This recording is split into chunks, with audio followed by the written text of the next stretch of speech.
I previously mentioned that Romantic composers were less interested in forms, and on the whole, that's true.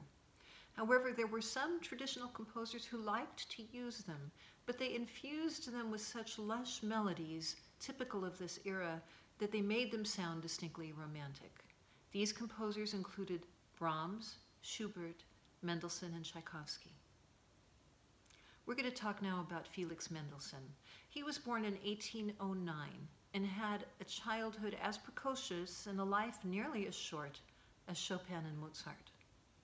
Born in Hamburg, Germany, his talent was quickly recognized. Now, he was fortunate. His parents were wealthy, and they trained and encouraged him in his music career. By the age of 9, he was a brilliant pianist and played concert tours with his sister, Fanny. The Mendelssohns were able to hire chamber ensembles who played frequently in their homes, and Felix had the unusual opportunity as a young musician to compose music and have it be heard by these ensembles that played in their home. By the time he was 13, he had several symphonies, concertos, sonatas, trios, quartets, and operettas to his credit. His first acclaimed masterpiece was the Concert Overture, A Midsummer Night's Dream, written when he was 17. We will discuss program music in the next segment, and we will also hear the incidental music that Mendelssohn wrote for A Midsummer Night's Dream in that section.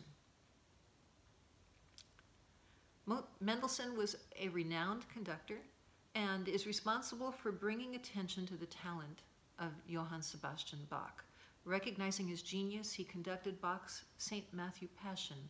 It was the first time it was heard since Bach's death. This led to a deeper investigation of Bach's work and a recognition of the talent of this musical genius who was not acknowledged in his own lifetime.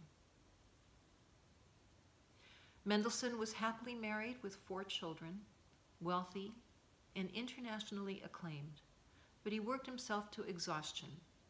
In 1847, at the age of 38, his sister Fanny died. He fell into a depression and died of a stroke 5 months later. Mendelssohn's music has a refined quality, often referred to as light, even elf-like. Here is the first movement of his concerto for violin and orchestra. Let's remember that a concerto uses a sonata allegro form in its first movement, so you will expect an exposition, development section, and recapitulation.